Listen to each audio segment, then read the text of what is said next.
जय श्री राम दोस्तों, जय बजरंगबली। हनुमान जयंती की हार्दिक शुभकामनाएं।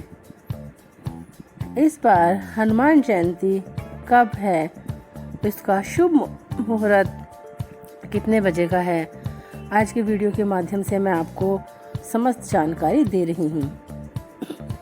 हिंदू पंचांग के अनुसार हनुमान जयंती यानी चैत्र माह की पूर्णिमा तिथि की शुरुआत 12 अप्रैल को सुबह 3:21 पर होगी और समापन अगले दिन 13 अप्रैल को सुबह 5:51 पर होगा। उदय तिथि के अनुसार हनुमान जयंती 12 अप्रैल को मनाई जाएगी। चलिए अब आपको बताते हैं हनुमान जयंती पर हमें पूजा विधि में क्या क्या करना चाहिए। हनुमान जयंती के दिन हमें प्रातःकालीन सुबह जल्दी उठकर स्नान आदि से निवृत्त होकर एक चौकी लगानी चाहिए। उसके ऊपर हमें लाल रंग का जो वस्त्र है या लाल रंग का हमने कोई आसन बना रखा है वह बिछाना चाहिए। फिर हमें हनुमान जी की मूर्ति को विराजमान करना चाहिए और हनुमान जी की जो मूर्ति होती है उसके साथ साथ हमें हनुमान जी के वस्त्र, चरण पादुका, जनेऊ आदि भी हनुमान जी के लिए विराजमान करनी चाहिए। हमें अक्षत, फल, माला, गाय का घी, धूप, दीप, नैवेद्य और जो चमेली का तेल है वह हमें चढ़ाना चाहिए। इलायची, हनुमान चालीसा, लाल फूल, सिंदूर, पान का बीड़ा, ध्वज, घंटी, लाल लंगोट, लौंग और मोतीचूर के लड्डू भी हनुमान जी को बहुत पसंद है। हमें यह सब सामग्री हनुमान जी की पूजा करने के लिए चाहिए। फिर हमने जो हनुमान जी की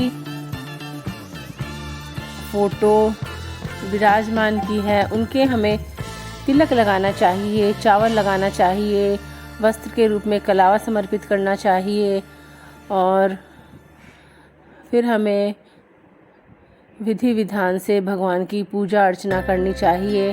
हनुमान जी की पूजा घर में जो पुरुष होते हैं ज़्यादातर वही करते हैं, कई जगह पर महिलाएं भी पूजा करती है।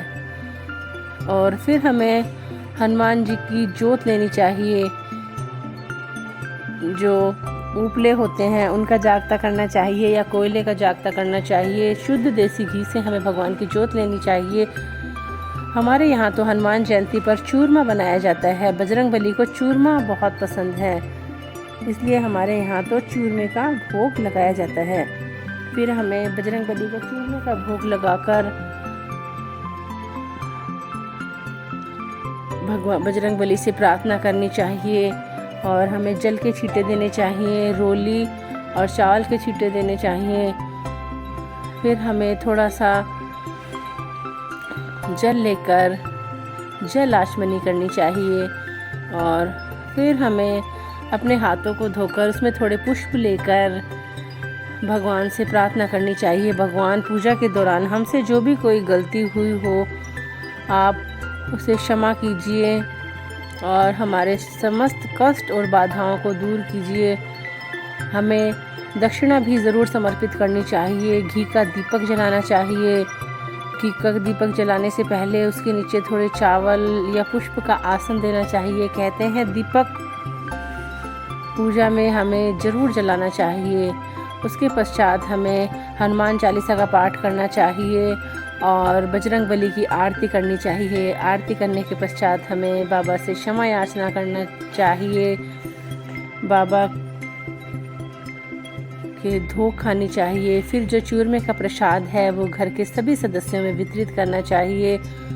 बजरंगबली को बूंदी और मोतीचूर के लड्डू भी बहुत पसंद है, तो हम उनको बूंदी या मोतीचूर के लड्डू का भोग भी लगा सकते हैं और हम स्वेच्छा से भगवान को किसी भी मिठाई का भोग लगा सकते हैं। हनुमान जयंती के दिन बजरंगबली की पूजा अर्चना करनी चाहिए, हमें विधिवत उनके जो मंत्र हैं उनका जाप करना चाहिए। हनुमान चालीसा का पाठ तो बहुत ही शुभ रहता है इस दिन। Thanks for watching. इसी तरह के वीडियो के लिए मेरे चैनल को लाइक, शेयर और सब्सक्राइब करें।